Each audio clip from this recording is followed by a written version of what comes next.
वैष्णव वैष्णवीगण समस्त भक्तजनों श्रोत मंडली को मेरा यथायोग्य प्रणाम। हरे कृष्ण। हरे कृष्णा। आज बहुत ही सुंदर एक अवसर पर हम यहाँ पर एकत्रित हुए हैं। दीदी जिनको हम बचपन से जानते हैं उन्हीं के सामने थोड़ा थोड़ा बड़े हुए हैं। आज उनकी गोद भराई का बहुत ही सुंदर ये एक दिवस है और दीदी की इच्छा थी कि ये कृष्ण कीर्तन हो, थोड़ा हरे कृष्ण वाला कुछ इस प्रकार का हो। एक बात बस है कि जब भी हृदय में भी यदि कोई ऐसी भावना होती है, हृदय में ये भावना होना भी अपने आप में बहुत मंगलदायी है, बहुत मंगलदायी। और ये तो है ही है, साथ ही अगर हमारे जीवन में कोई भी ऐसा कोई शुभ कार्य होने जा रहा है, कोई भी ऐसा मंगलदायी कार्य है, उसमें यदि भगवान का नाम हो जाए ना, तो इससे बढ़ करके और कुछ अच्छा हो ही नहीं सकता, हो ही नहीं सकता। हाँ, क्यों हम कहते हैं ना, ये तो बहुत ही मामूली सी बात है जो हम कहते हैं भगवान के आगे जाके, मंदिरों में जाके कहते हैं ना, क्या अमंगल मंगल भवन अमंगल हारी, कि मंगल करने वाले और सारे अमंगलों को मिटा देने वाले। तो बताओ, यदि हमारे जीवन में कोई नया आरंभ होने जा रहा है, कुछ अच्छा होने जा रहा है, और उसमें यदि हम भगवान का नाम ले लें, तो क्या मंगल ही मंगल नहीं होगा? होगा, अवश्य ही होगा, अवश्य ही होगा। तो ये जो दीदी के मन में जो भावना ऐसी आई कि मुझे कीर्तन करना है, मुझे कुछ कराना है, तो वास्तव में दीदी इससे ज़्यादा शुभ और कुछ नहीं हो सकता। ये इस बात का संकेत है कि ऑटोमेटिकली कुछ अच्छा, कुछ बहुत ही सुंदर होने जा रहा है। और साथ ही साथ हमारे वैष्णवगण एक ये बात और कहते हैं कि गर्भ गीता के बारे में, हाँ, कहते हैं कि यदि कोई भी माता जो गर्भवती हैं, जिनके एक छोटा सा बालक अभी पेट में है, यदि वो गर्भ गीता का श्रवण करती हैं, तो इससे समस्त अमंगल जितने होते हैं वो सभी मिट जाते हैं। साथ ही साथ शिशु अति संस्कारी होता है, अति संस्कारी। और कहते हैं ना कि माता पिता चाहते हैं कि उनकी जो भी संतान हो वो आज्ञाकारी हो, वो समाज की सेवा करे, माता पिता की सेवा करे, कुछ इस प्रकार से हो। तो यदि कोई भी माता ये गर्भ गीता का श्रवण करती है, तो उस समय वो शिशु जब गर्भ में होता है और वो सारी ध्वनियों को श्रवण करता है, उसके प्रभाव से जो संतान जन्म लेती है वो ऐसी होती है जो पूरे समाज को बदल सकती है, जो पूरे समाज में, हाँ, एक रोल मॉडल बन सकती है, जो अति संस्कारी हो, जो माता पिता की सेवा करने वाली हो। इस प्रकार की संतान की उत्पत्ति होती है। और साथ ही साथ ये भी कहते हैं कि जब गर्भवती माता ये गर्भ गीता का श्रवण करती है, तो जो पेट में, हाँ, जो गर्भ में शिशु है, वो उसका जन्म और मरण का जो चक्र है वो छूट जाता है, वो चक्र छूट जाता है। कृष्ण गीता में अर्जुन को कहते हैं कि हे अर्जुन, एक जीव जब गर्भ में आता है ना, तब स्थिति कुछ ऐसी होती है कि बेचारा जो जीव है वो हड्डी, मांस, मज्जा, रक्त, पित्त, इस सब के बीच में आकर के रहने लगता है।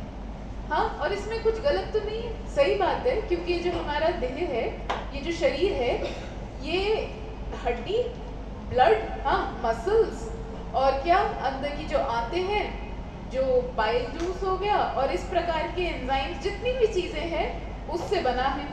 और जिस स्थान पर जीव आकर के रहता है वो स्थान ऐसा है जहां से, हाँ, जिसके पास में ही मल और मूत्र एकत्रित होता है।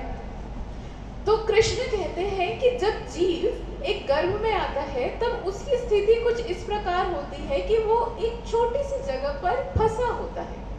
और जब वो जीव 6 माह का होता है, हाँ, जब गर्भ में 6 महीने का होता है, तब उस जीव को चेतना आती है।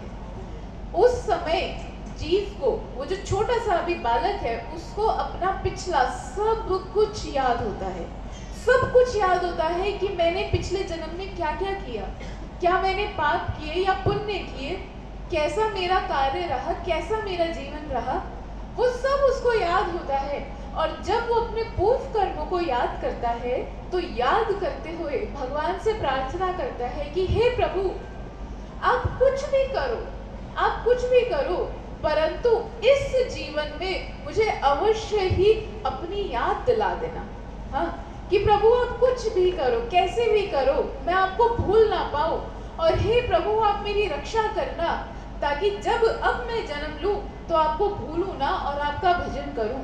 प्रभु, मुझे याद है कि मैंने पिछले जन्म में क्या क्या कर्म किए, सत्य कहूं उस सब से निकलना चाहता हूं।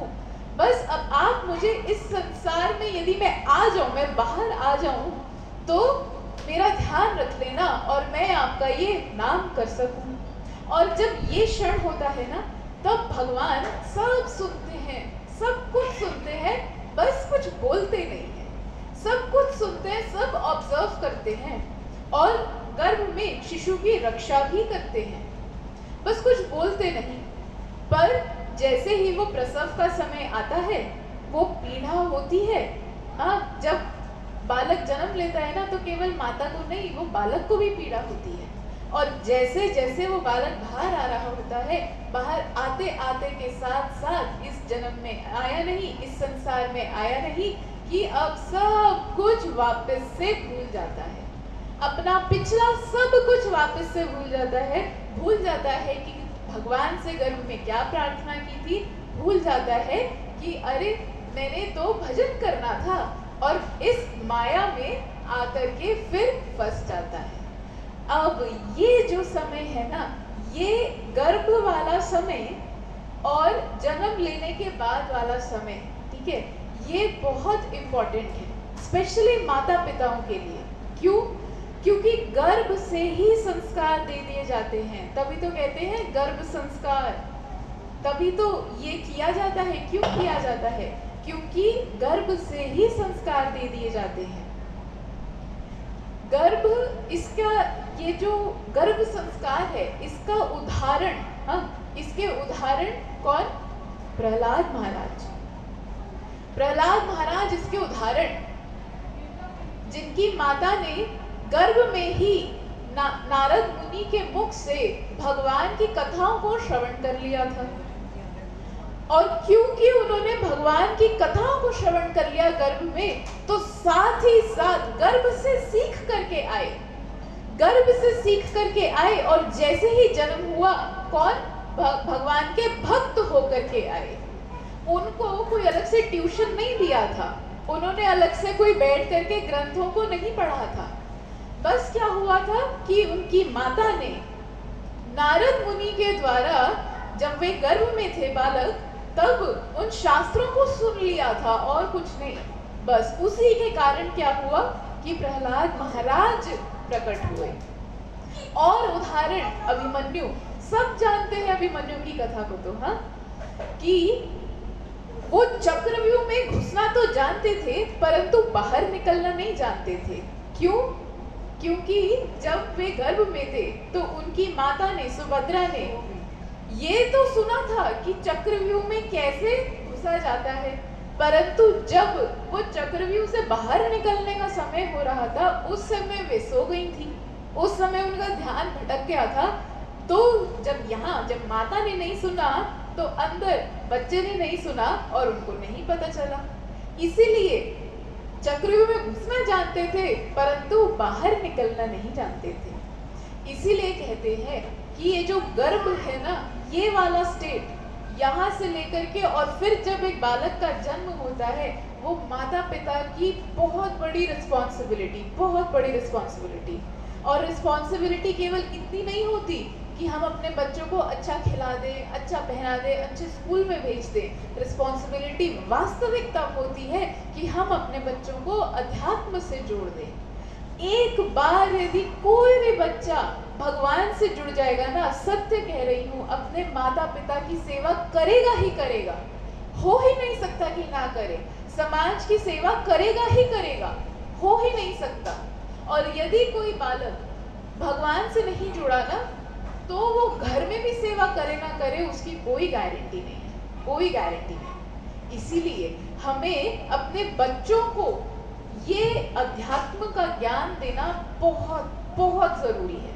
और ये भी कहा कि जो गर्भ गीता है ना, ये कुछ और नहीं है, ये वही गीता, हाँ, भागवत गीता। भागवत गीता का वो पार्ट जहां पर श्री कृष्ण अर्जुन को जीवन मरण का जो चक्र है उसके ऊपर जो उपदेश दे रहे हैं, जो कृष्ण और अर्जुन का संवाद है, वो ही है गर्भ गीता। तो इस समय पर इस गीता का श्रवण अवश्य ही करना चाहिए। और देखो, हम ना वही चीज पास ऑन कर सकते हैं जो चीज हमारे पास है। ट्रू, अगर कोई भिखारी हमसे भीख मांगने आए तो वही तो दे सकते हैं जो हमारे पास है। यदि हमारे पास कुछ खाने को तो हम खाने को दे सकते, अगर हमारे पास कुछ धन सोना दान करने को तो वही दान दे सकते हैं, है ना। इसी प्रकार से यदि हमारे जीवन में अगर भक्ति या अध्यात्म या जिसको हम पॉजिटिविटी कहते हैं या संस्कार अगर हमारे जीवन में ही नहीं होंगे तो हम आगे अपने बच्चों को कैसे देंगे, है ना। तो इसीलिए बच्चों को देने से पहले वो संस्कार हमारे अंदर हो, ये इसका भी ध्यान रखना पड़ता है। और हमारे संस्कार कैसे हो, और बड़े ही शॉर्ट में उसके लिए हमारे वैष्णव गण, स्पेशली जो इस्कॉन के फाउंडर श्रीला स्वामी महाराज जी हैं, उन्होंने ऐसे 4 प्रिंसिपल्स बताए हैं कि एक मनुष्य यदि है तो उसको इन 4 चीजों का पालन अवश्य ही करना चाहिए, अवश्य। सबसे पहला क्या, नो मीट ईटिंग, हाँ, कि कोई भी ये क्या कहते हैं इसको, नॉन वेज, हाँ, जीव हिंसा, ये सब इन पदार्थों का सेवन नहीं करना चाहिए। इसके लिए ना वो एक और चीज कहते थे, वो कहते थे कि यदि आज हम किसी पशु को काट करके खा रहे हैं ना तो वो हमारा बंधन बनता है, कल को हमें जन्म लेना पड़ेगा और वो पशु हमें काट के खाएगा। और तो और ये सिर्फ इतना ही नहीं, हाँ, एक थोड़ा सा ना ये टॉपिक सेंसिटिव हो जाता है इसलिए थोड़ा सा देख के भी बोलना पड़ता है।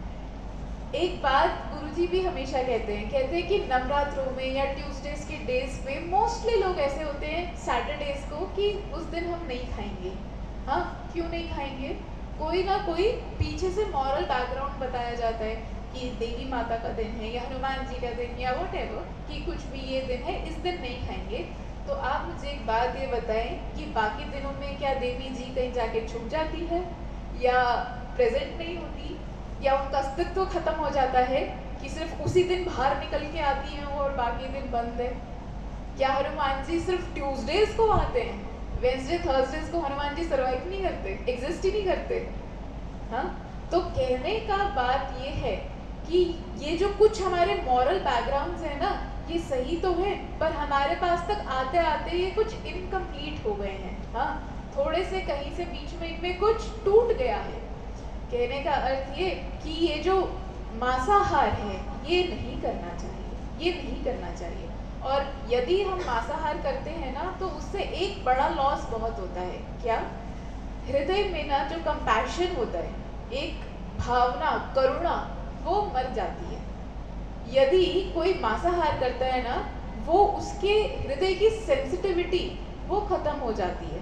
वो करुणा करना, वो केयर करना, वो अपने आप ही धीरे धीरे खत्म होने लगता है। तो इसलिए ये नहीं करना चाहिए। दूसरा कहा नो अल्कोहल, कि हमें ड्रिंक नहीं करना चाहिए। और बताया नो गैम्बलिंग, किसी भी टाइप की गैम्बलिंग नहीं करनी चाहिए। और हमें बताया कि किसी भी टाइप का इलिसिट सेक्स, यानी कि कोई पराई स्त्री या पराई पुरुष के साथ हमें किसी भी टाइप का संबंध नहीं धारण करना चाहिए।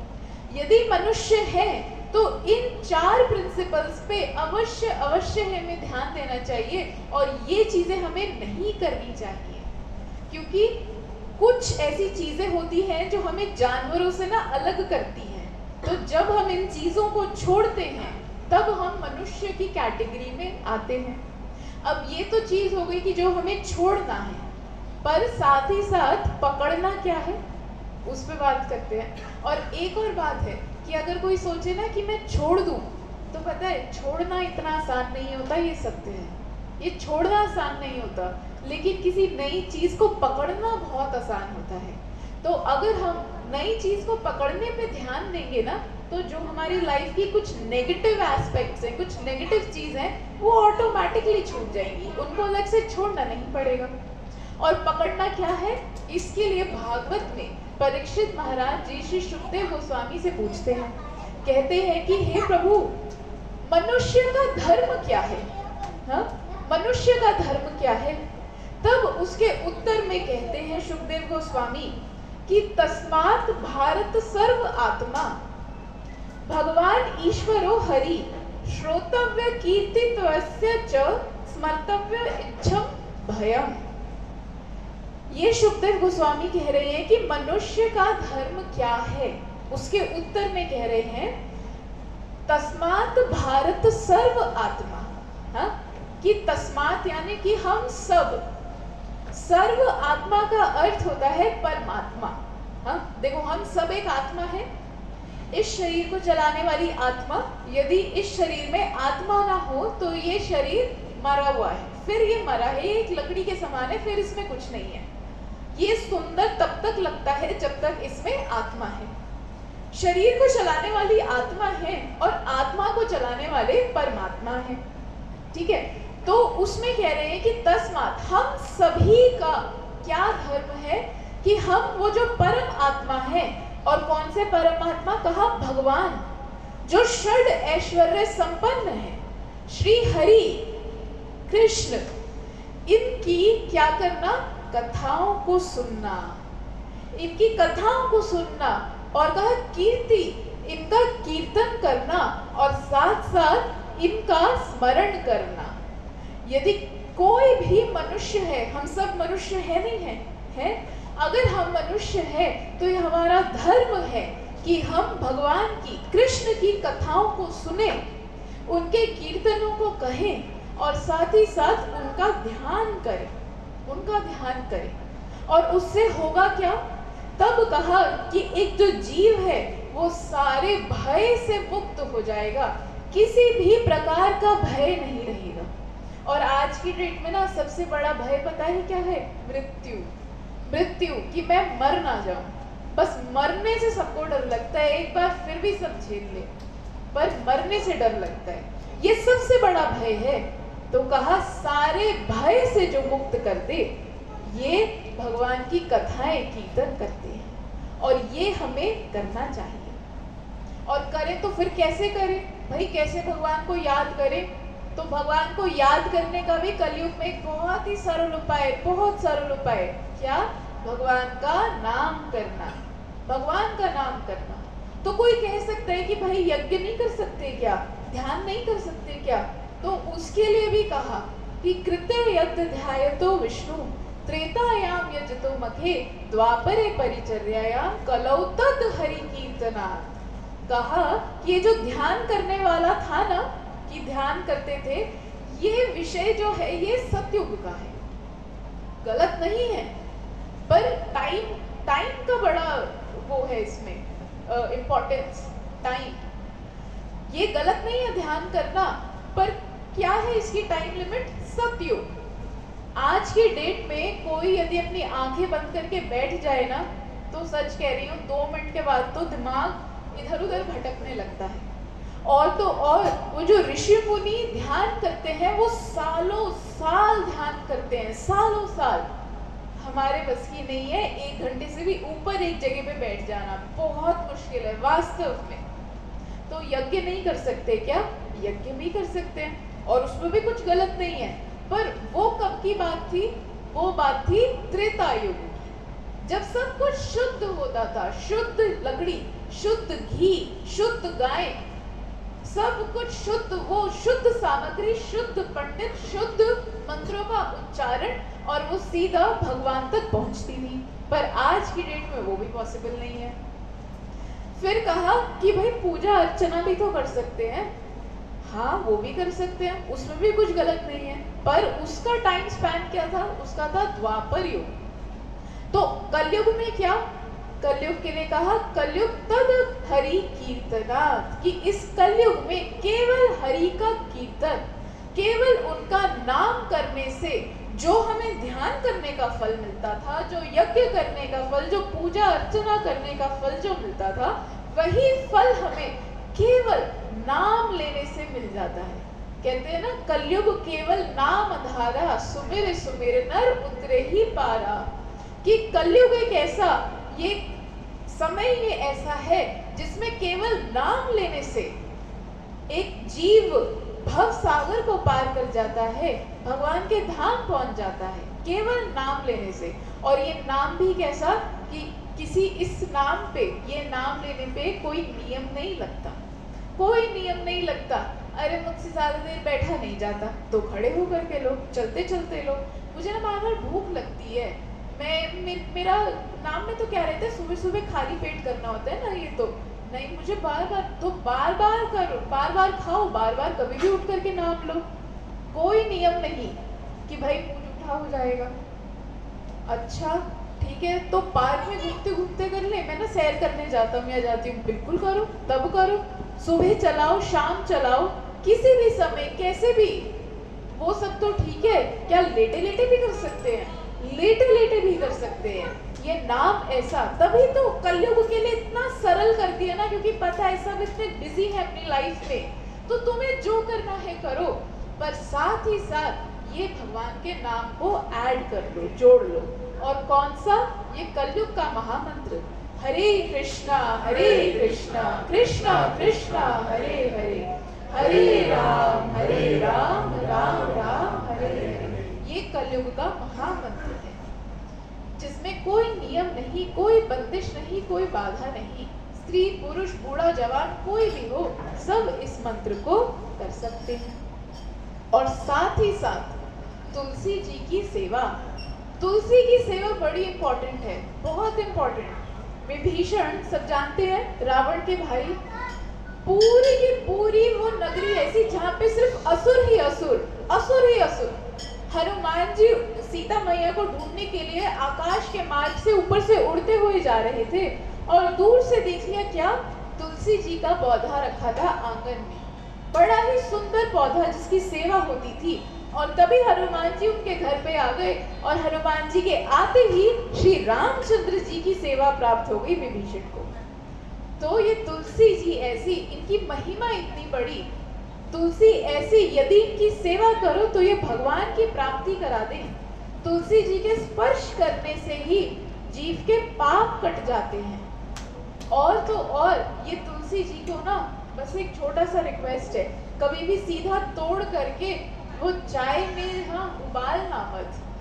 सीधा ऐसा करते हैं ना, वो चाय बनाते हैं तुलसी वाली, तो सीधा तोड़ करके भाई उबाल दी, ये मत करना। नहीं, यदि करना भी है तो पहले वो भगवान को अर्पण हो, जब भगवान को दे दी तब प्रसाद रूप में आप उसको ग्रहण करो। ये नियम है तुलसी जी का।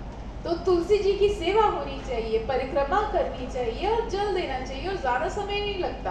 आपने तुलसी जी का पौधा घर में रखा है, सुबह सुबह उठ करके जल दे दिया, 4 परिक्रमा कर ली, 5 मिनट भी नहीं लगेगा, 5 मिनट भी नहीं लगेगा, और आपको आइडिया नहीं कि इससे आपकी गति क्या हो जाएगी। अरे वैकुंठ की प्राप्ति करा दे, तुलसी इतनी महान है, इतनी पवित्र है। और साथ ही साथ एकादशी का व्रत, हाँ, एक चीज हरि नाम, दूसरी चीज तुलसी जी की सेवा, और तीसरा ये एकादशी का व्रत। एकादशी हर 15 दिन में आती है, और इसमें भी कोई इस टाइप का नियम नहीं कि सिर्फ एक ही बार खाना होता है, सिर्फ मीठा खा सकते हैं, नमकीन नहीं खा सकते, या नमकीन खा सकते हैं, मीठा नहीं खा सकते, केवल और केवल अन्न नहीं खा सकते। मतलब कि वो पल्सेस, ग्रेन्स, गेहूं, चावल, दाल, ये नहीं ग्रहण करने, फलाहार ग्रहण करना है, और फिर कितनी भी बार खाओ, कैसे भी खाओ। ये एकादशी का व्रत। हाँ, एकादशी में वैसे बड़ी अच्छी अच्छी चीजें मिलती हैं, फ्रेंच फ्राइज, हमारे पास तो बहुत लंबी लिस्ट है, 12 साल से हर 15 दिन में एकादशी का पालन करते आ रहे हैं, और अब तो आजीवन करना ही करना है। ऐसी नई नई डिशेस निकाल के रखी हैं। कहने का अर्थ ये है कि एकादशी, इसे कहते हैं भक्ति प्रदायिनी। और अगर साइंस के हिसाब से देखें तो भी, साइंस के हिसाब से जो मून जब बड़ा होता है, हाँ, तब एकादशी ये पड़ती है। और जब मून बड़ा होता है तो उसका ग्रेविटेशनल पुल ज़्यादा होता है और उस टाइम में जो वेव्स होती है ना, जिसे ज्वार भाटा कहते हैं, वो बढ़ता है। तो इस टाइम पे क्या होता है, हमारी बॉडी में भी वो पुल फील होता है। तो अगर हम ज़्यादा खाते हैं तो उससे इनडाइजेशन और अन्य डिजीजेस जो हैं वो बढ़ती हैं। और यदि हम एकादशी के दिन व्रत रख के खुद की बॉडी को थोड़ा रिलैक्स देते हैं तो उससे बॉडी बैलेंस्ड और डिजीज फ्री रहती है। तो ये एक साइंटिफिक टेक भी है इसका।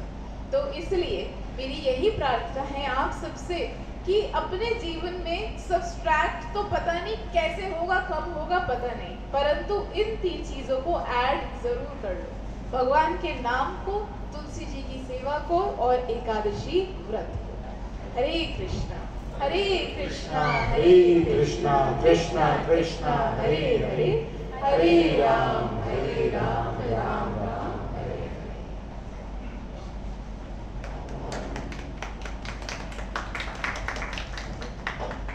वैसे एक हमें 1:45 तक के लिए बोला था, 1:50 हो गए हैं। अभी आरती कर लें या एक कीर्तन करके फिर आरती करें?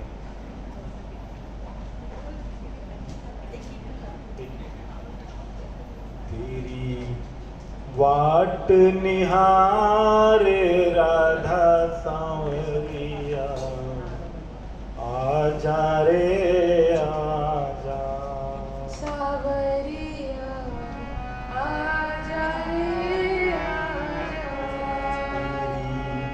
वाट निहारे राधा सांवरिया, आजा रे आजा सावरिया, आजा रे आजा। वाट निहारे राधा सांवरिया, आजा रे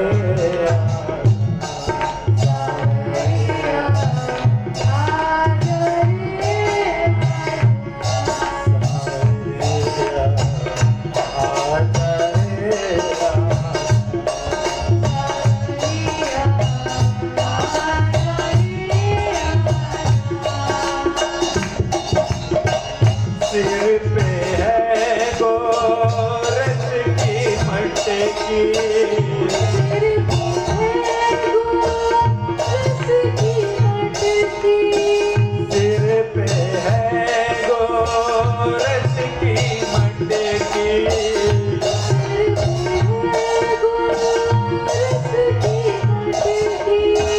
तेरे दर सहित पट में अटकी,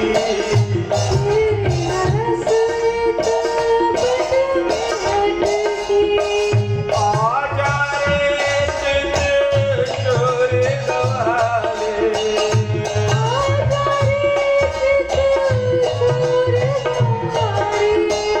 आजा रे चित चोर गवाले,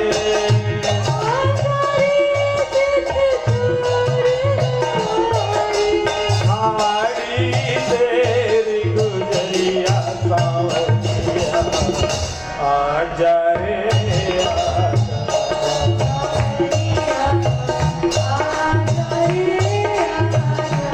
तेरी बाट निहारे राधा सांवरिया, आजा रे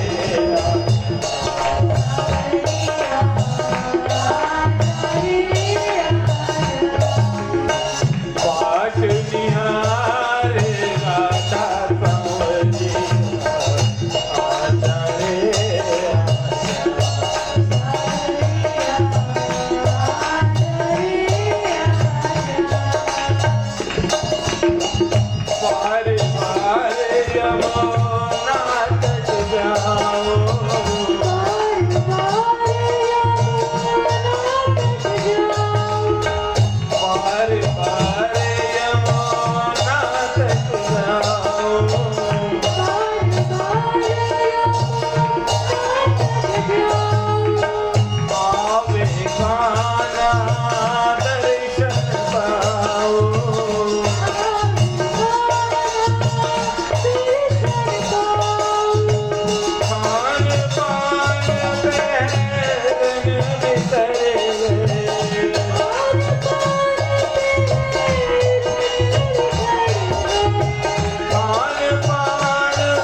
दीवानी तुझे मुझको के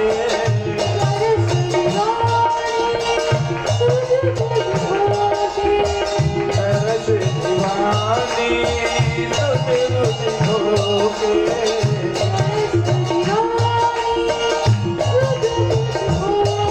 मैंने गवा रही मैं रो रो के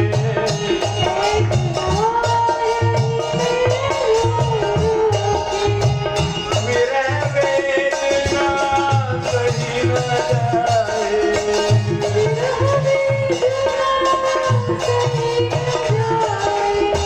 मेरा वेदना सही न जाए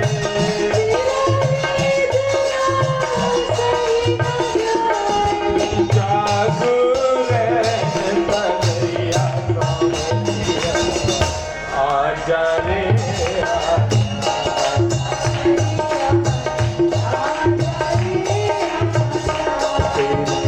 बाट निहारे राधा कंवरिया आजा रे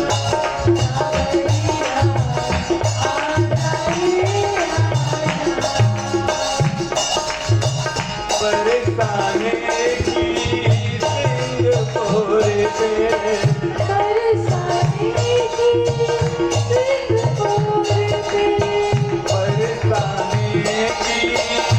सिंगापुर पे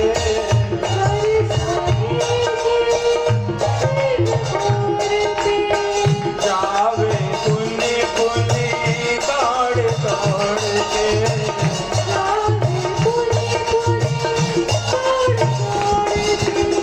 हरियावन संदेश कहे तू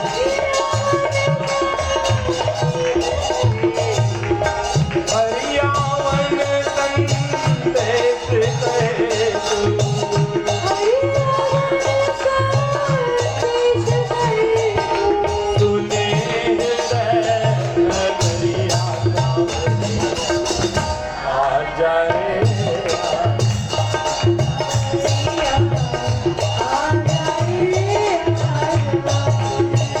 बाट निहारे राधा कंवरिया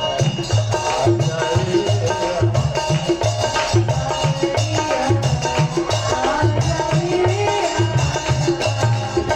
बाट निहारे राधा कंवरिया आजा रे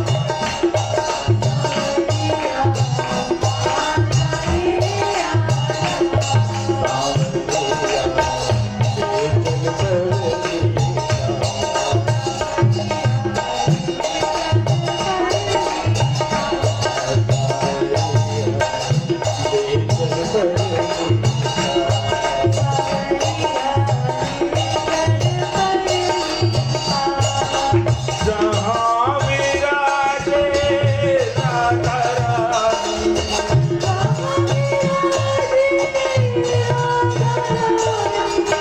जहाँ विराजे श्यामा प्यारी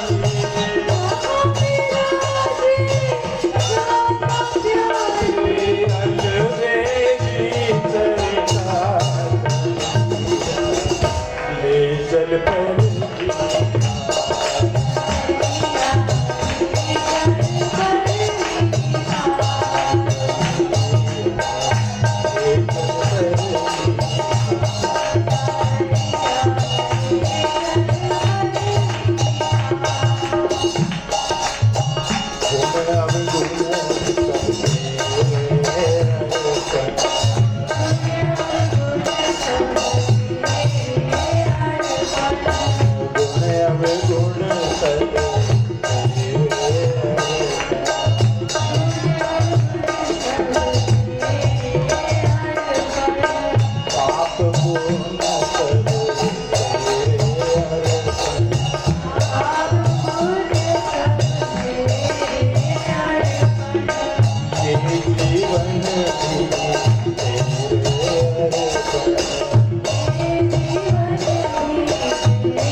Thank you.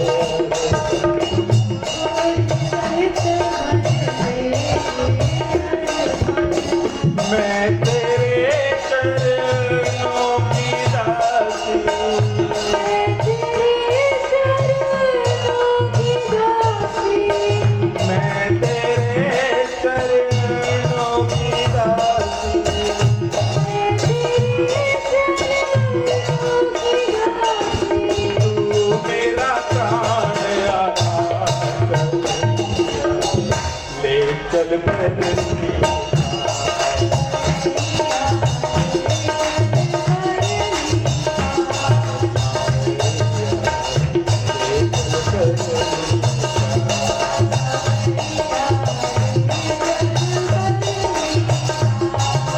जहाँ विराजे राधा रानी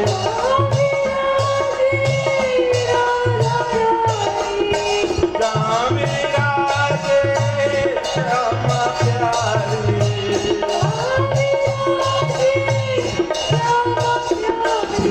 अलबेली तरीका ले चल भरनी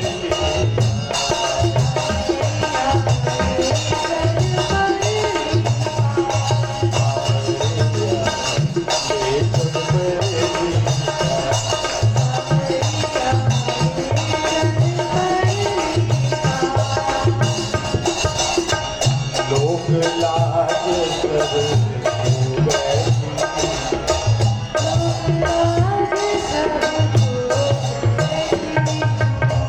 लोक लाज कर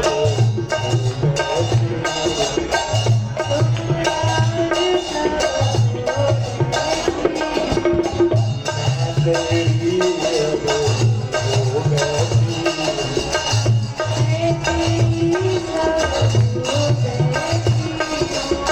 बहुत हुई अब हार गई मैं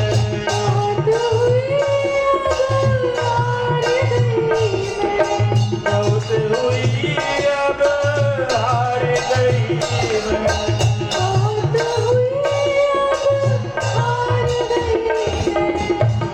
लो मेरी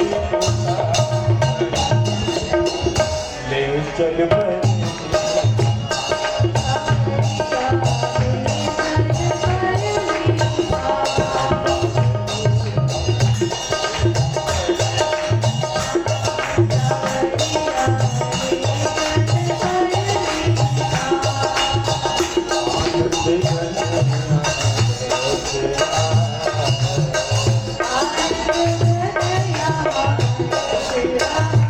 किसको आनंद आ रहा है किसको आनंद आ रहा है आनंद जिसको आता है वो कैसे कर रहा है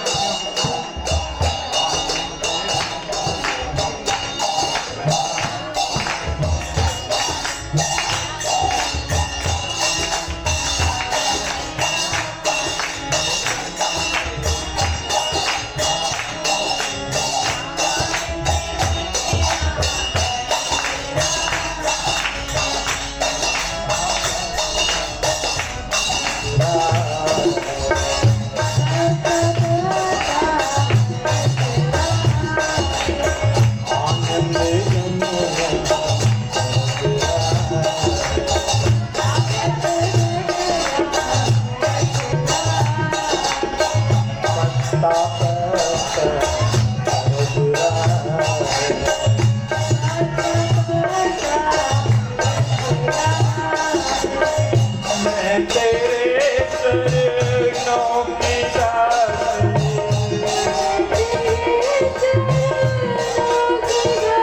मैं तेरे चरणों की दासी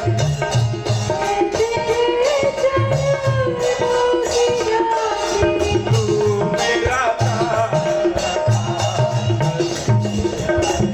ले चल भरनी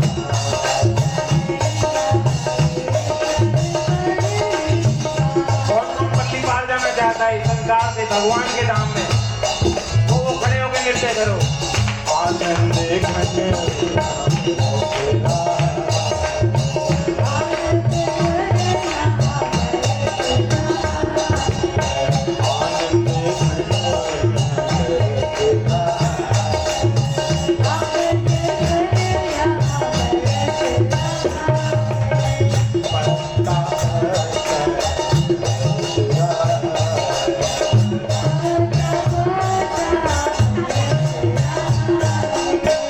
मेरे माझी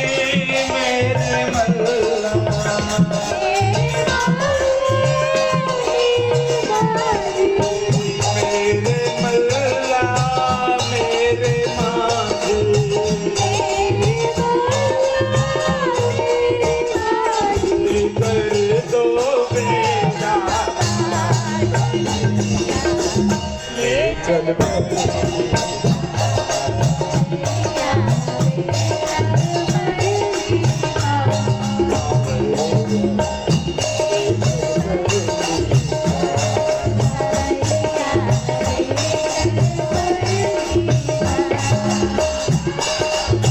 जहाँ विराजे राधा रानी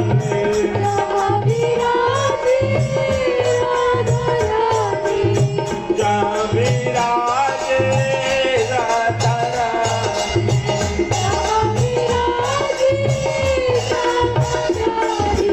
अलबेली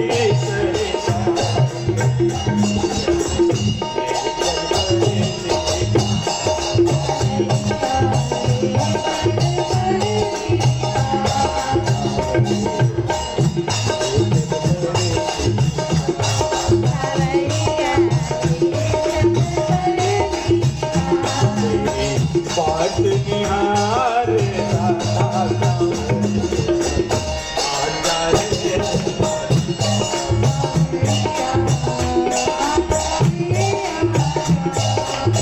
बाट निहार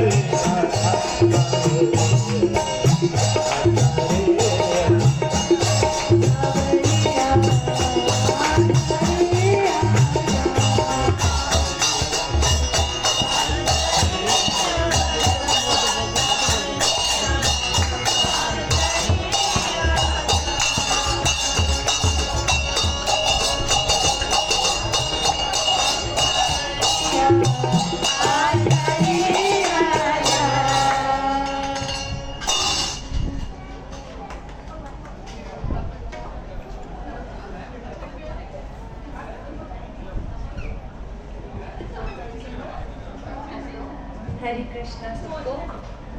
आज हम बहुत अच्छी चीज़ सेलिब्रेट करें तो थैंक यू भगवान जी, आप लोग का भी बहुत बहुत शुक्रिया। एक छोटा सा भजन। श्री कृष्ण गोविंद हरे मुरारी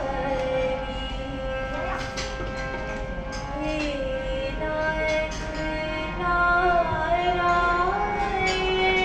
वासुदेव। श्री कृष्ण गोविंद हरे मुरारी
हरे कृष्णा कृष्णा कृष्णा हरे हरे, हरे राम राम राम हरे। ये दीदी ने और माता जी ने तो मैं ऐसे ही बुलाया है, इतना सुंदर कीर्तन तो खुद ही कर लेते हैं, हमें बुलाने की जरूरत नहीं।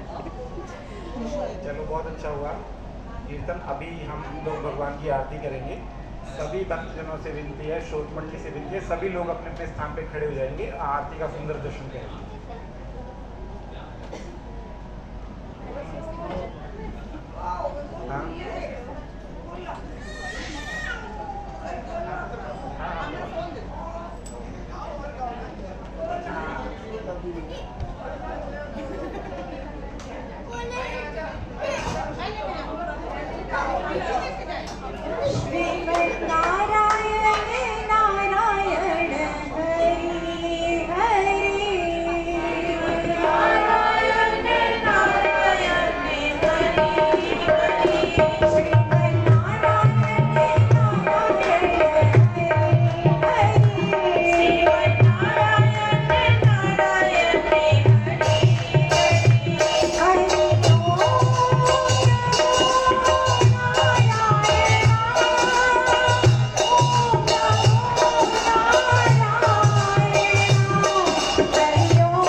सभी को पुष्प मिल गए हैं, सभी को पुष्प मिल गए हैं।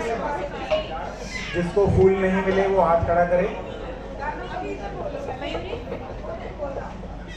सबको अलर्ट कर दो ना, पहले बता दो क्या करना है। सबको फूल मिल गए।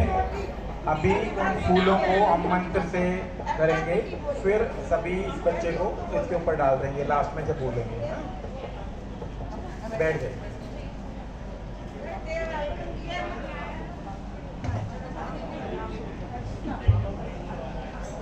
अभी हम कुछ मंत्रों का उच्चारण करेंगे और जिनको जितने मंत्र समझ आते हैं वो पीछे पीछे बोलने का प्रयास करेंगे। बातें बिल्कुल भी नहीं करेंगे। ओम स्वस्ति नो, ओम स्वस्ति नो गोविंद गोविंद, स्वस्ति नो, स्वस्ति नो अच्युतानंतो, अच्युतानंतो, स्वस्ति नो, स्वस्ति नो वासुदेव वासुदेव, विष्णु विष्णु दधातु, दधातु, स्वस्ति नो, स्वस्ति नो नारायणो नारायणो नरो वै, नरो वै, स्वस्ति नः स्वस्ति नः पद्मनाभः पद्मनाभः पुरुषोत्तमो पुरुषोत्तम दधातु, दधातु, स्वस्ति नो स्वस्ति नो विश्वक्सेनो विश्वक्सेनो विश्वेश्वरः, विश्वेश्वरः, स्वस्ति नो ऋषिकेशो ऋषिकेशो हरि दधातु, दधातु, स्वस्ति नो स्वस्ति नो वैनतेयो हरि, स्वस्ति नो स्वस्ति नो अंजनासुतो अंजनासुतो भागवतो धनुर्भागवतो दधातु,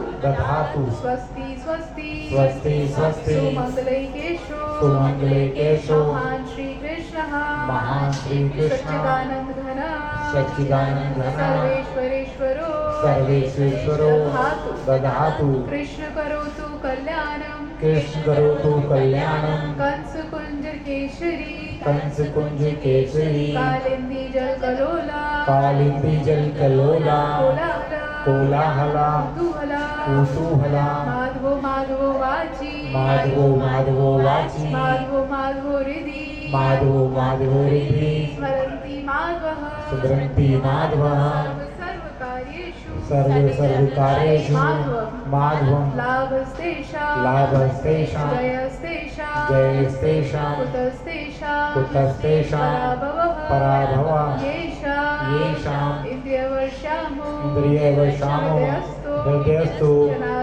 जनार्दनः मङ्गलं भगवान् विष्णु मङ्गलं भगवान् विष्णु मङ्गलं मधुसूदनः मङ्गलं मधुसूदनः मङ्गलं ऋषिकेशोय मङ्गलं ऋषिकेशोय मङ्गलाय तनोहरि मङ्गलाय तनोहरि श्रीकृष्ण चैतन्य श्रीकृष्ण चैतन्य प्रभु नित्यानंद प्रभु नित्यानंद श्री अद्वैत गदाधर श्री अद्वैत गदाधर श्रीवासादि गौर भक्त वृंद श्रीवासादि गौर भक्त वृंदा सभी बोले हरे कृष्णा कृष्णा कृष्णा कृष्णा हरे हरे हरे राम राम राम हरे हरे हरे कृष्णा कृष्णा कृष्णा हरे हरे हरे राम राम राम हरे हरे हरे कृष्णा कृष्णा कृष्णा हरे हरे हरे राम राम राम हरे हरे